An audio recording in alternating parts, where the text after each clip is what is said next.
Good morning, good afternoon, good evening, depending on where you are in this world. This is Hejin Lee with a morning update for Bitcoin. I want to start off with the MACD histogram. The setting that I have is pretty default. The histogram is running on a 9-day moving average, simple moving average, not exponential. And I won't go through the mathematical formula that it uses to convert a line moving average into a histogram display. But basically, it's taking the 9-day moving average, converting it to a histogram display that goes around, up and down around a central 0 point, the central zero line right here. It's just another way of giving an output of a visual indication of a moving average. And I like it.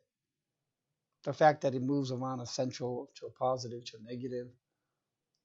And even in this, so this is the daily chart for Bitcoin on the histogram indicator of the MACD moving average converging divergence indicator. The trend is pretty clean and clear. There was one trend deal and there was another sub-trend right here on the histogram.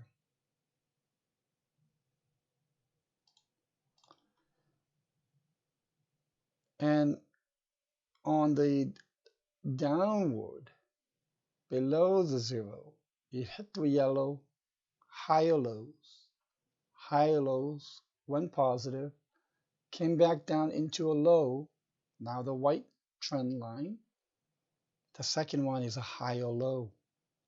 That's pretty significant for me. And I think the third one could be like this, maybe another high low,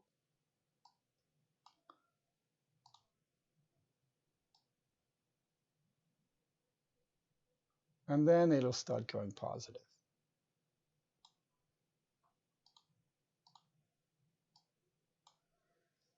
What does that mean?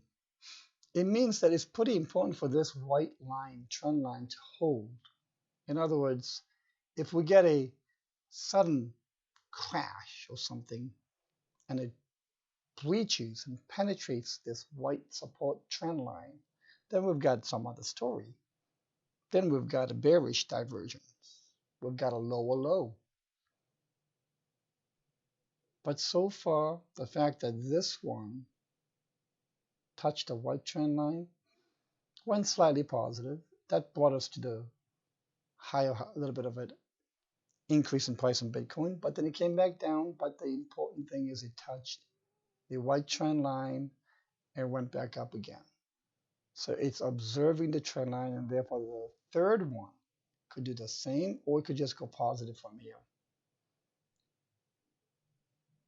And if that trend line can be adhered to continuously for the next couple weeks or so, I think that has bullish connotations.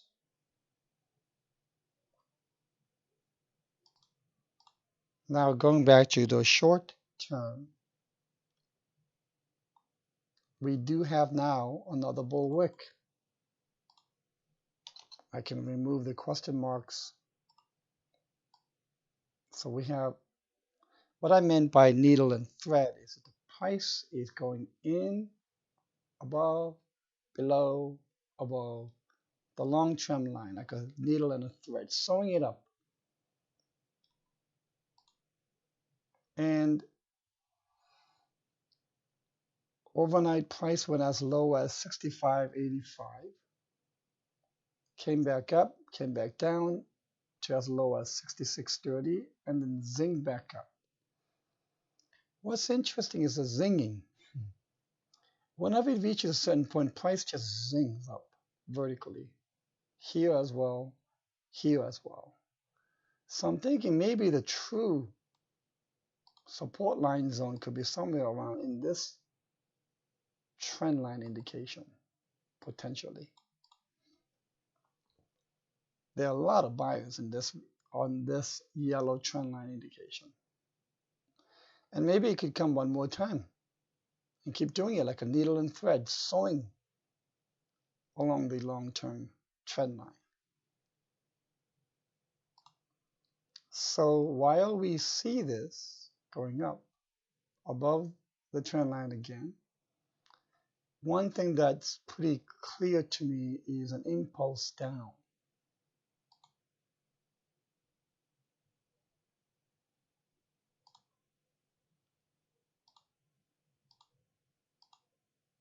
One, two, three, four, and five. Let's get rid of these ABCs for now. So if we have 5 waves down,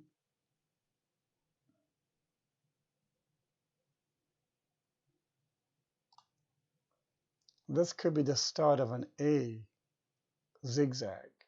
A, we're now going to get a B, maybe back to 7,000, and then we'll get a downward to C. Something to consider. So here's a bigger view. Here too is a set of 5 waves. Right here. 1, 2, 3, 4, and 5. So this could be the A, B, and we could be looking at a C. And that's A, B, so this is 1 of C, 2 of C, 3, 4, and 5. Potentially, that's not my primary count. I'm only showing that to give you an awareness of my alternate that I'm considering. So in other words, A, B, C.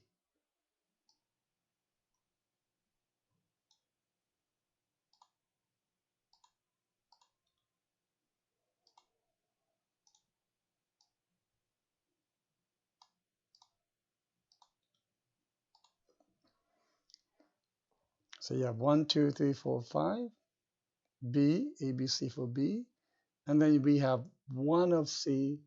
We're going to work on 2 of C, 3, 4, and 5. I won't draw in the other one because it'll get so messy, the chart. But I think you get the gist. A, B, C, the final A, B, C.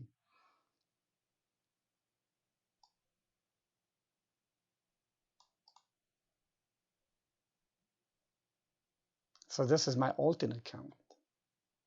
The final jab down to ABC, and that should jive pretty well with this right here.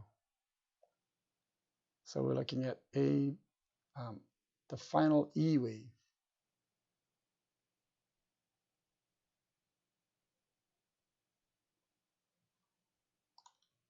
In the line chart again, the final E wave will bring us to the maybe 52, 5,500 region,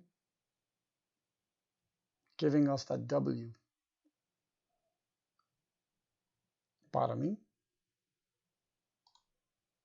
But still, that's not my primary count. My primary count is still within the white wave scenario. And I still think I'd be surprised if this just breaks down MACD. It'll have to just break down below the support line to bring us to the 5,000 zone. But in the event that happens, I've just now presented you the alternate count. All right. I wish you a wonderful day for the rest of today. More to come.